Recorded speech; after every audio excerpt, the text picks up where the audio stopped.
Hello students, welcome back to our YouTube channel सर्वेस study. Students, आज हम यहाँ पे डिस्कस करेंगे Newton second law. But Newton second law को क्लियरली समझने के लिए सबसे पहले हमको एक छोटा सा टॉपिक डिस्कस करना पड़ेगा, दैट इज मोमेंटम। तो सबसे पहले हम बात करेंगे बच्चों यहाँ पे मोमेंटम की। मोमेंटम क्या होता है, ठीक है। फर्स्ट ऑफ ऑल, जो भी स्टूडेंट्स चैनल पे नए हैं वो चैनल को सब्सक्राइब कर देंगे, और यदि वीडियो अच्छी लगे तो वीडियो को लाइक भी कर देंगे और एंड तक वीडियो को देखेंगे। लाइक और सब्सक्राइब करवाने का केवल एक ही पर्पस होता है स्टूडेंट्स, क्योंकि हमको उससे एक इंटरनल मोटिवेशन मिलता है, ठीक है।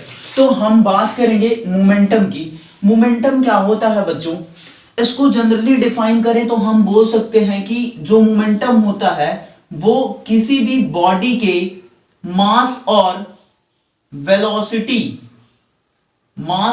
वेलोसिटी का प्रोडक्ट होता है, ठीक है। सिंपली हम डिफाइन कर सकते हैं, लेकिन अगर थोड़ा और अच्छे से इसको डिफाइन करना चाहें तो हम ये बोल सकते हैं कि अ मासिव बॉडी इन मोशन, ठीक है। मतलब कि कोई बॉडी है, उसमें मास है और वो अगर मोशन कर रही है तो उसमें क्या होगा, मोमेंटम होगा, ठीक है। या बोल सकते हो आप क्या, मास इन मोशन। क्या बोल सकते हो, मास इन मोशन। या बोल सकते हो it is the product of mass and velocity, ठीक है। और करके आप इसको भी लिख सकते हो, ठीक। मतलब कि जो मोमेंटम है that is the product of mass and velocity. अब बच्चों यहां से फॉर्मूला निकल के आता है, मोमेंटम को स्मॉल p से रिप्रेजेंट करते हैं।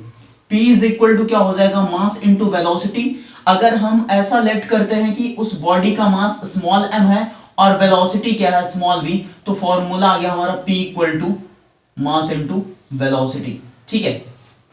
इसके यूनिट की अगर बात करें बच्चों, मोमेंटम की यूनिट क्या होती है, यूनिट मैंने सबसे पहले आपको बताया था कि यूनिट किसी भी क्वांटिटी की आपको रटना नहीं है, बस फॉर्मूला याद रखो और यूनिट आपको याद रहेगी। मास की यूनिट क्या होती है, किलोग्राम, और वेलोसिटी की क्या होती है, मीटर पर सेकेंड। तो इसकी यूनिट हो गई किलोग्राम इंटू मीटर पर सेकेंड, ठीक। बच्चों यहां पे एक सीधी सी बात आपको समझ में आ रही होगी कि मोमेंटम के लिए दो चीजें जरूरी हैं, एक मास और दूसरा वेलोसिटी। अगर किसी भी बॉडी की वेलोसिटी जीरो है, किसी भी बॉडी की वेलोसिटी जीरो हो गई तो उसका मोमेंटम भी क्या हो जाएगा, जीरो हो जाएगा, ठीक है। इसका मतलब यह है कि जितना ज्यादा उस बॉडी की वेलोसिटी होगी, मतलब बॉडी जितनी स्पीड से मोशन करेगी उतना ही ज्यादा उसका मोमेंटम होगा। एक एग्जांपल लेते हैं, आपके डेली लाइफ का एग्जांपल ले लेते हैं कि दो फ्रेंड्स हैं और दोनों ने क्या करा, आपस में बॉल की कैचिंग करना स्टार्ट किया। मतलब बॉल वो फेंकेगा पहला वाला दूसरे के पास, दूसरा वाला पहले के पास, ठीक है। और अचानक से मान लो कि एक फ्रेंड को गुस्सा आ गई और उसने बॉल को क्या करा, खींच के मार दिया उसको, मतलब खींच के फेंक दिया अपने दूसरे वाले फ्रेंड के पास, ठीक है। तो वहां पे क्या होगा, उस फ्रेंड को, उसके फ्रेंड को क्या होगी, चोट लग जाएगी। और इसके पहले जब तक वो आसानी से फेंकता था बॉल को कैच करने के लिए, तब उसको चोट नहीं लगती थी। मतलब यहां पे क्या समझ में आ रहा है बच्चों आपको, कि जब उसने तेजी से फेंका, तेजी से फेंकने का मतलब क्या हो रहा है, उसने वेलोसिटी ज्यादा दे दी बॉल को, और जब उसने वेलोसिटी ज्यादा दे दी बॉल को तो क्या हो गया, तो मोमेंटम उसका ज्यादा हो गया। वेलोसिटी ज्यादा हो गई, इसका मतलब क्या है, मोमेंटम ज्यादा हो गया, और मोमेंटम ज्यादा होने की वजह से क्या हो रहा है, उसको चोट लग जा रही है, उसके फ्रेंड को, ठीक है। लेकिन इसके पहले जब तक वो आसानी से फेंकता था तो वो जो वेलोसिटी थी ना, वो इसके कंपैरिजन में कम वेलोसिटी थी। कम वेलोसिटी होने की वजह से उसका मोमेंटम थोड़ा कम रहता था, तो उसको चोट नहीं लगती थी, ठीक है। अब हम डिस्कस कर लेते हैं सेकेंड लॉ ऑफ न्यूटन, या न्यूटन्स सेकेंड लॉ, ठीक है। न्यूटन सेकेंड लॉ क्या है बच्चों, या तो आप यहां से नोट्स बनाते चलो खुद का नोट्स, या फिर टेलीग्राम ग्रुप है सर्विस स्टडी के नाम से, उस ग्रुप का लिंक आपको डिस्क्रिप्शन में मिल जाएगा और वहां पे आपको इसकी पीडीएफ नोट्स प्रोवाइड कर दी जाएगी। ठीक है, न्यूटन सेकंड लॉ क्या कहता है? न्यूटन सेकंड लॉ ये कहता है कि rate of change in momentum is directly proportional to applied force. क्या कहता है? Rate of change in momentum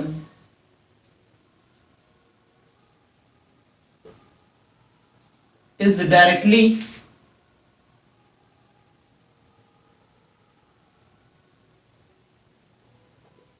proportional to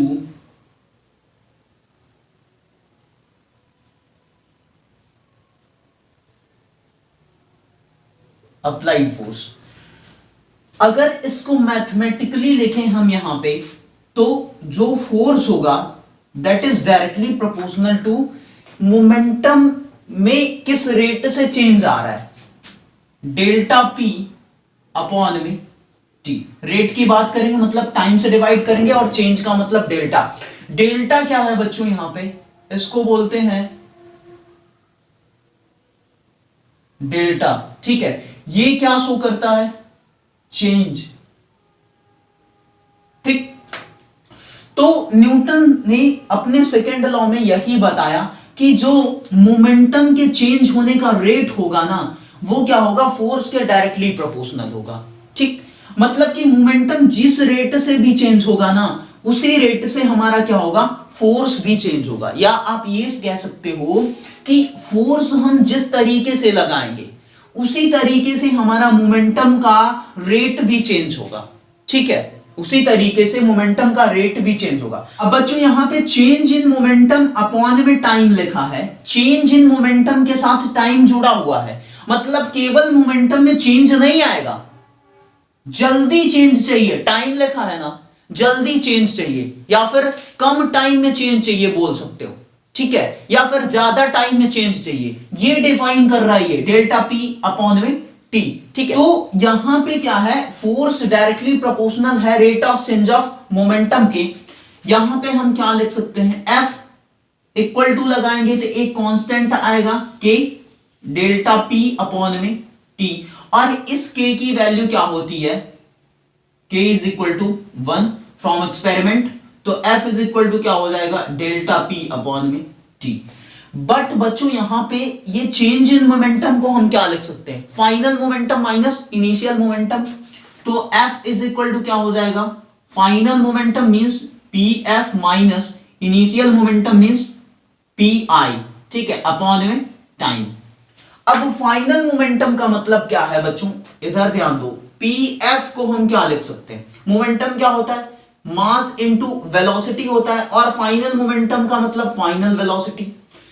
P initial का मतलब क्या है? इनिशियल मोमेंटम, मास इनटू वेलोसिटी, और इनिशियल मोमेंटम है इसका मतलब इनिशियल वेलोसिटी u हो जाएगी। ठीक है, ये वैल्यू हम यहां पे पुट कर दे रहे हैं, तो क्या हो जाएगा? F इज इक्वल टू, यहां से देखो mv माइनस mu अपॉन में टाइम, और F is equal to mass यहां पे कॉमन हो जाएगा, सेम है, तो क्या हो जाएगा? v माइनस u अपॉन में टाइम, और ये क्वांटिटी क्या हो जाएगी बच्चों? सॉरी, ये हो जाएगी acceleration, change in velocity upon में टाइम, दैट इज एक्सेलरेशन।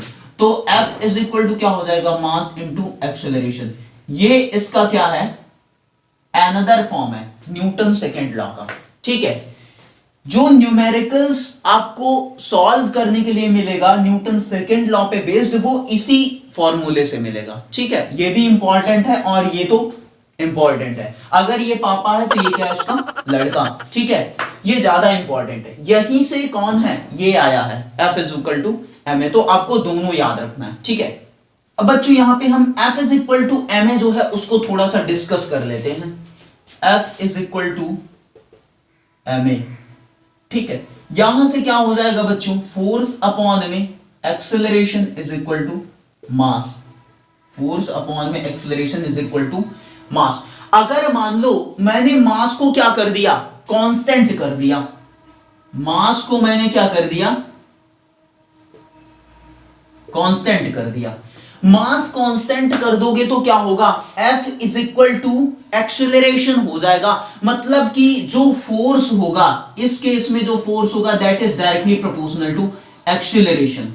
और ये फॉर्मूला तभी अप्लाई होगा बच्चों जब बॉडी का मास क्या होगा, कांस्टेंट रहेगा। ये बहुत ही अंदर की बात है, ठीक है, ये बहुत ही अंदर की बात है कि जब भी बॉडी का जो मास है वो कांस्टेंट रहेगा तभी हम F is equal to mass into acceleration formula apply कर पाएंगे, ठीक है। बॉडी का मास कांस्टेंट होने के केस में, और जब मास कांस्टेंट हो जाएगा तो फोर्स जो होगा वो डायरेक्टली प्रोपोर्शनल हो जाएगा एक्सेलरेशन के, ठीक है। और एक्सेलरेशन के डायरेक्टली प्रोपोर्शनल होने का मतलब क्या है, यहां पे क्या मतलब है इसका, इसका मतलब यह है कि जितना ज्यादा फोर्स लगाएंगे उतना ज्यादा बॉडी क्या करेगी, एक्सेलरेशन गेन करेगी, उतनी ज्यादा बॉडी एक्सेलरेट होगी, ठीक है। तो यहां पे एक बात आपको यह समझ में आ रही होगी कि जो फोर्स है, जो फोर्स है वो एक्सेलरेशन के डायरेक्टली प्रोपोर्शनल है, एक्सेलरेशन के डायरेक्टली प्रोपोर्शनल है, और जो एक्सेलरेशन है वो मास के इनवर्सली प्रोपोर्शनल है। मास के इनवर्सली प्रोपोर्शनल होने का मतलब क्या है बच्चों, कि अगर मास ज्यादा है, अगर मास ज्यादा है तो बॉडी का एक्सेलरेशन जो होगा वो क्या हो जाएगा, कम हो जाएगा।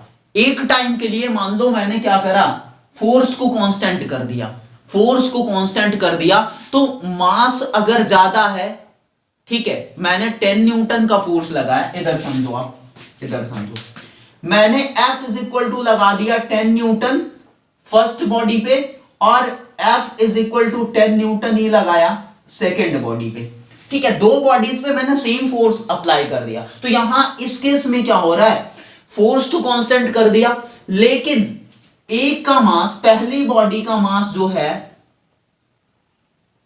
M1, M1 है 2 किलोग्राम, और M2 है कितना, 4 किलोग्राम, ठीक है। अब इस केस में बच्चों क्या होगा, कौन बॉडी ज्यादा एक्सेलरेट करेगी, किस बॉडी का एक्सेलरेशन ज्यादा होगा, इन केस फोर्स हमने कांस्टेंट कर रखा है। जिसका मास कम है, जिसका मास कम है वो बॉडी ज्यादा एक्सेलरेट करेगी, ठीक है। क्यों, क्योंकि यहां पे क्या है, acceleration is inversely proportional to mass है बच्चों। जो 4 किलोग्राम वाली बॉडी है ना वो कम एक्सेलरेट करेगी क्योंकि उसका मास क्या है, ज्यादा है। ऐसे ही आप समझ लो कि अगर आप एक ब्रिक उठा के फेंकोगे, एक ईंट उठा के फेंकोगे और एक ईंट का छोटा सा टुकड़ा उठा के फेंकोगे सेम फोर्स से, तो क्या होगा कि जो ब्रिक्स होगा ना वो ज्यादा वेलोसिटी गेन नहीं कर पाएगा, ठीक है। सेम फोर्स लगा रहे हो तो वो एक्सेलरेट ज्यादा नहीं करेगा, वो ज्यादा डिस्टेंस नहीं कवर कर पाएगा, और ज्यादा डिस्टेंस कवर ना कर पाने का मतलब क्या है कि उसका एक्सेलरेशन कम है, ठीक है। लेकिन जो छोटा वाला स्टोन रहेगा, ब्रिक का पार्टिकल रहेगा, पार्ट रहेगा, वो क्या करेगा, उसी सेम फोर्स में ज्यादा डिस्टेंस कवर करेगा, मतलब कि उसका एक्सेलरेशन ज्यादा होगा, ठीक है। तो ये कुछ इंपॉर्टेंट बातें थी न्यूटन सेकेंड लॉ को लेकर और इस फॉर्मूले को लेकर। तो ये आप याद रखना, इसको भी याद रखना, इसको भी याद रखना है। दिस इज द, ये फादर है और ये सन है उसका, ठीक है। तो थोड़ा एप्लीकेशंस की बात कर लेते हैं। न्यूटन सेकेंड लॉ के एप्लीकेशन की बात करें तो पहला एग्जांपल हम ये ले लेते हैं। पहला एप्लीकेशन क्या है इसका, एप्लीकेशन ये है बच्चों की, जैसे जो क्रिकेट गेम होता है उसमें यदि बैट्समैन ने क्या करा, बॉल को हिट किया बहुत तेजी से और फील्डर क्या कर रहा है, कैच पकड़ रहा है, ठीक है, ध्यान से समझिएगा, कैच पकड़ रहा है। तो वहां पे क्या होता है कि वो जो कैच करने वाला फील्डर रहता है वो अपने हाथ को कैच पकड़ने के लिए अपने हाथ को पीछे के साइड में खींचता है। उसका रीजन क्या है, उसका रीजन है न्यूटन सेकेंड लॉ। कैसे, एफ क्या था बच्चों, एफ क्या था, F is equal to delta P upon में टी था, ठीक है। यहां से ध्यान से समझिएगा, अगर वो क्या करे, वो अगर उसी सेम पोजीशन पे अपने हैंड को टिकाए रहे कैच पकड़ने के लिए तो उसको ज्यादा चोट लग जाती है, ठीक है, उसको ज्यादा चोट लग जाती है। क्यों ज्यादा चोट लग जाती है, समझते हैं इसको। एक केस में वो क्या करता है, हाथ को ऐसे ही किए रहता है, कैच आती है उसके हाथ में मिल जाती है और उसको चोट लग जाती है, ठीक। दूसरे केस में वो क्या करता है कि वो हाथ को पीछे खींचता है और उसके हाथ में तब पर भी कैच आ जाती है, लेकिन उसको चोट नहीं लगती। रीजन क्या है? दोनों ही केसेस में मैंने क्या करा, फोर्स को कांस्टेंट कर रखा था। बैट्समैन ने उतने ही फोर्स से बॉल को क्या करा, हिट करा। लेकिन बच्चों एक केस में क्या हुआ, जब उसने हाथ को उसी सेम पोजीशन पे टिकाए रखा तो बॉल को डिस्टेंस कवर करने का टाइम कम मिला। ध्यान से समझिएगा, बॉल को डिस्टेंस कवर करने का टाइम कम मिला। मतलब बॉल मान लो यहां से हिट करी गई और यहां पे उसका क्या है, हैंड है, ठीक है। बॉल ऐसे आई, ठीक है, और इतने तक में उसका मोमेंटम टेंडिंग टू जीरो नहीं हो रहा है, मोमेंटम उसका जीरो के तरफ टेंड नहीं कर रहा है, जीरो के तरफ नहीं जा रहा है, मतलब जीरो के इक्वल नहीं हो रहा है मोमेंटम। और जब मोमेंटम जीरो नहीं होगा तो वो क्या करेगा, हैंड पे फोर्स अप्लाई करेगा और उसको चोट लग जाएगी, और लग गई। दूसरा केस, जब उसने हैंड की एक्चुअल पोजीशन से क्या करा, उसको पीछे खींच लिया। दूसरे केस में हैंड की पोजीशन यहां पे कर लिया उसने क्या करा, इतना टाइम और ज्यादा दे दिया, और जब टाइम ज्यादा हो गया बच्चों तो मोमेंटम की वैल्यू कम हो गई और उसको चोट नहीं लगी।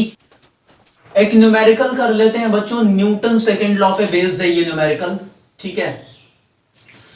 कह रहा है कि VT graph of a body of mass 5 kg is given. ये एक वीटी ग्राफ है, वेलोसिटी टाइम ग्राफ बोलो चाहे स्पीड टाइम ग्राफ बोलो, और बॉडी का जो मास है वो कितना दिया है बच्चों, मास इक्वल टू 5 किलोग्राम दिया है, ठीक है। और हमको कैलकुलेट क्या करना है, फोर्स की वैल्यू कैलकुलेट करनी, ठीक है। फोर्स क्या होगा, अब फोर्स निकालने के लिए क्या चाहिए, मास चाहिए। पहली बात मास चाहिए, और दूसरी बात क्या चाहिए, एक्सेलरेशन चाहिए। तो एक्सेलरेशन यहां पे सबसे पहले हमको कैलकुलेट करना रहेगा, और उसके लिए क्लू क्या दिया है, ये ग्राफ दिया है। ग्राफ से हम एक्सेलरेशन कैलकुलेट करेंगे और उसके बाद न्यूटन सेकंड लॉ अप्लाई करेंगे, फोर्स सिंपली हमारा आ जाएगा, ठीक है। यहां पे आप देखो एक बात, क्या कि ये जो वेलोसिटी टाइम ग्राफ है, ये कैसा ग्राफ है, क्या शो कर रहा है ये ग्राफ यूनिफॉर्म रिटार्डेशन शो कर रहा है, यूनिफॉर्म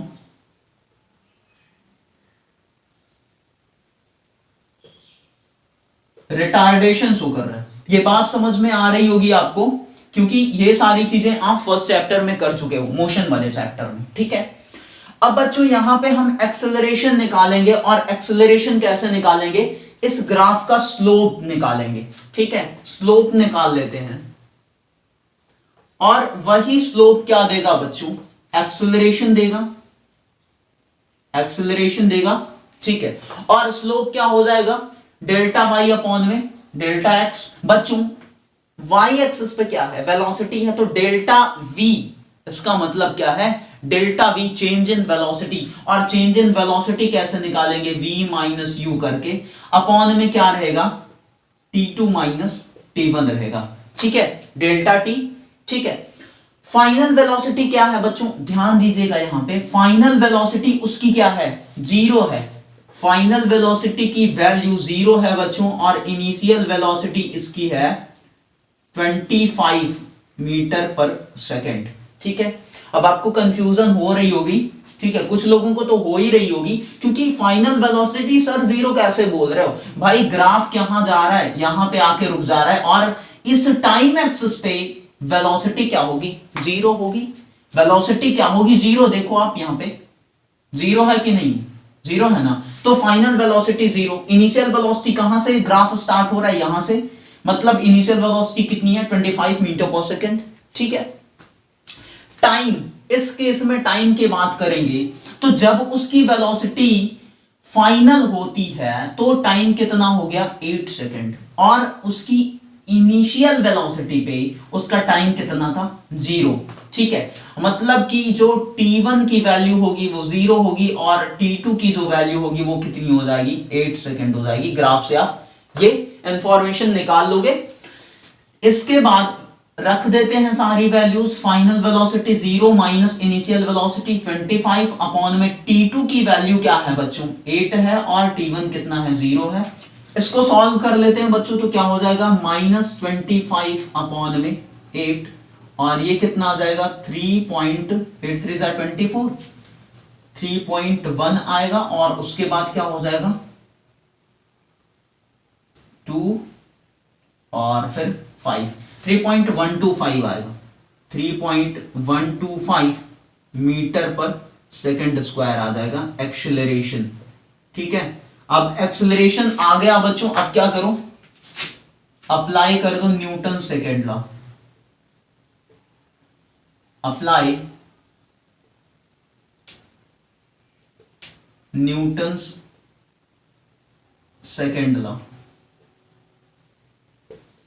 ठीक है, न्यूटन सेकेंड लॉ क्या कहता है बच्चों, force is equal to mass into acceleration, और मास दिया है 5 kg, एक्सेलरेशन कितना है बच्चों, सॉरी यहां पे माइनस होगा। ठीक है, यहां पे माइनस होगा, तो -3.125 और ये कितना आ जाएगा 5 5 जा 25 5 2 कैरी 5 2 जा 10 2 12 1 कैरी 5 1 जा 5 और 1 6 5 3 जा 15 15.625 आ जाएगा, वो भी नेगेटिव, मतलब फोर्स की वैल्यू आ रही है -15.625।